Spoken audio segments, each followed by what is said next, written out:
ರಾಜ್ಯವನ್ನ ಮಾಡಕ್ ಹೊರಟಿದ್ದೀರಿ ಅಂತ ಅರ್ಥ. ನೋಡಿ, ನಾನು ಆನೇಕಲ್ನ ಹಂದೇನಹಳ್ಳಿಯಲ್ಲಿ ಇದ್ದೀನಿ. ಇಲ್ಲಿ ಒಂದು ಫ್ಲವರ್ ಪಾಲಿ ಹೌಸ್ನ ಫ್ಲವರ್ ಇದರಲ್ಲಿ ಇದ್ದೀನಿ ನಾನು.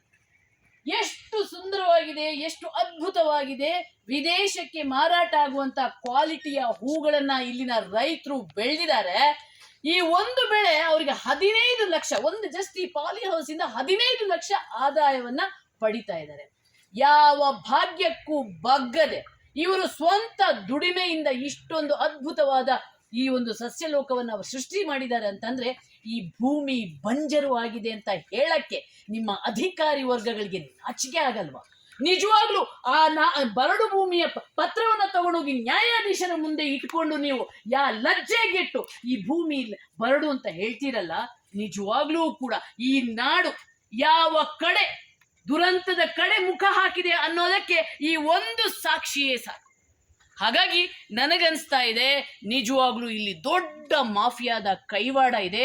ನೀವು ರಾಜಕಾರಣಿಗಳು ಇವತ್ತು ದಲ್ಲಾಳಿಗಳ ತರ ವರ್ತಿಸಿ ರೈತರ, ಕರುನಾಡಿನ ಜನರ ಕುತ್ತಿಗೆ ಕೊಯ್ತಾ ಇದ್ದೀರಿ ಅನ್ನುವಂಥದ್ದು ಇಲ್ಲಿ ಸ್ಪಷ್ಟ ಆಗ್ತಾ ಇದೆ. ಬನ್ನಿ, ಕಷ್ಟಪಟ್ಟು ದುಡಿದು ತಮ್ಮ ದುಡಿಮೆಯನ್ನ ಮಾಡಿದ ಈ ಯುವಕರು ಏನಂತಾರೆ, ನಿಮ್ಮ ಆಳ್ವಿಕೆಯ ಬಗ್ಗೆ ಅವ್ರು ಯಾವ ರೀತಿ ಛೀ ಥೂ ಅಂತಾರೆ ಅನ್ನೋದನ್ನ ಅವರ ಬಾಯಿಂದಲೇ ಕೇಳೋಣ. ಬನ್ನಿ. ನಮಸ್ಕಾರ. ನಿಜವಾಗ್ಲೂ ನನಗೆ ಇವತ್ತು ರಕ್ತ ಕುದೀತಾ ಇದೆ. ನಾವು ಎಂಥ ಸರ್ಕಾರಗಳನ್ನ ನಾವು ಆಯ್ಕೆ ಮಾಡ್ತಾ ಇದ್ದೀವಿ, ಎಂಥ ರಾಜಕಾರಣಿಗಳಿಗೆ ಮತ ಹಾಕ್ತಿದೀವಿ ಅಂತ. ನಿಮ್ಮಂಥ ಯುವಕರು ದೇಶ ಕಟ್ಟುವವರ ಬೆನ್ನೆಲುಬು ಮುರಿಯಕ್ಕೆ ಬಂದಿದಾರಲ್ಲ, ಇವ್ರಿಗೆ ಏನ್ ಹೇಳಕ್ ಇಷ್ಟ? ಮೇಡಮ್, ನಾನು ಫಸ್ಟ್ ಆಫ್ ಆಲ್ ಹೇಳೋಕೆ ಇಷ್ಟಪಡ್ತೇನೆ.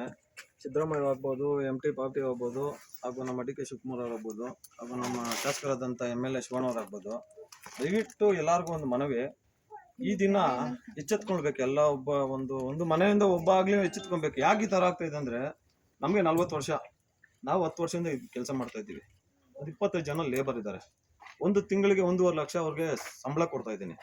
ಮತ್ತು ಕರೆಂಟ್ ಬಿಲ್ ಆಗ್ಬೋದು, ಮತ್ತು ಫರ್ಟಿಲೈಸರ್ ಇನ್ಸೂರೆನ್ಸ್ ಆಗ್ಬೋದು, ತುಂಬ ಒಂದು 4 ಇಂದ 5 ಲಕ್ಷ ಖರ್ಚು ಬರ್ತಾ ಇದೆ ನಮಗೆ. ಇಷ್ಟು ನಾವು ಸ್ವಾವಲಂಬಿಯಾಗಿ ಕೆಲಸ ಮಾಡ್ತಾ ಇದ್ದೀವಿ. ಆದರೆ ಯಾವೊಂದು ಗೌರ್ಮೆಂಟ್ ಇಂದ ನಮಗೆ ಇದಕ್ಕೆ ಆಗ್ಬೋದು, ಮತ್ತೊಂದಕ್ಕೆ ಆಗ್ಬೋದು ಸಬ್ಸಿಡಿ ಇಲ್ಲ. ಪ್ರತಿಯೊಂದು ನಾವೇ ಮಾಡ್ತಾ ಇದ್ದೀವಿ. ಆದ್ರೂ ನಮ್ಮ ಭೂಮಿ, ನಮ್ಮ ಹಕ್ಕು ಅಂತ ನಮ್ಮ ಪ್ರತಿಯೊಬ್ಬರು ಈ ಭೂತಾಯಿ ನಂಬ್ಕೊಂಡು ಈ ಮಣ್ಣಲ್ಲಿ ಕೆಲಸ ಮಾಡ್ಕೊಂಡು ನಾವಿಷ್ಟು ದುಡಿಮೆ ಮಾಡ್ತಾ ಇದ್ದೀವಿ. ಆದ್ರೂ ಇವ್ರಿಗೆ ಯಾಕೆ ನಮ್ಮ ಮೇಲೆ ಇಷ್ಟೊಂದು ಹೊಟ್ಟೆ ಊರಿ, ಯಾಕೆ ಈ ತರ ಮಾಡ್ತಾ ಇದಾರೆ ಅವರು?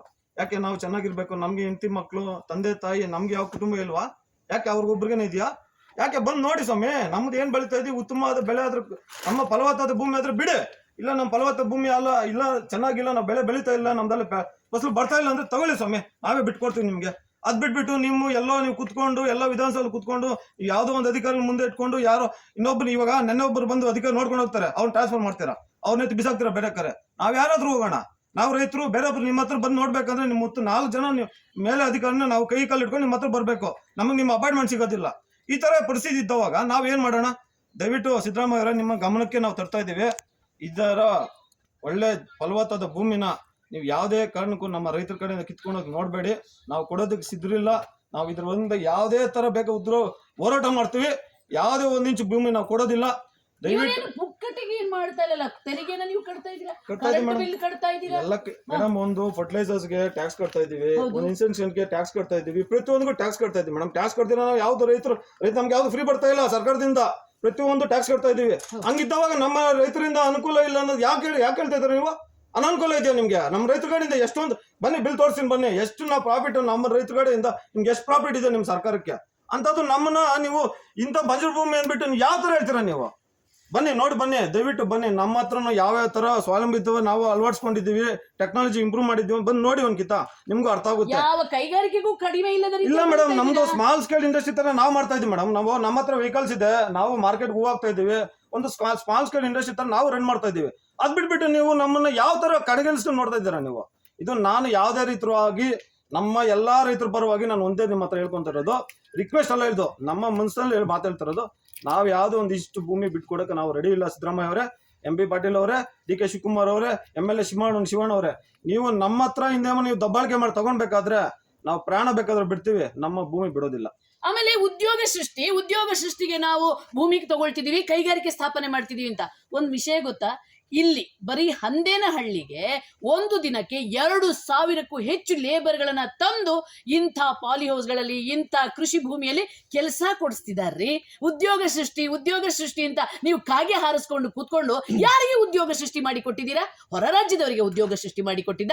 ಎಷ್ಟು ಕೈಗಾರಿಕೆಗಳಲ್ಲಿ, ಎಷ್ಟು ನಮ್ಮ ಫ್ಯಾಕ್ಟರಿಗಳಲ್ಲಿ ನಮ್ಮ ಕರುನಾಡಿನ ಮಂದಿ, ನಮ್ಮ ಕರುನಾಡಿನ ಯುವಕರು ಕೆಲಸ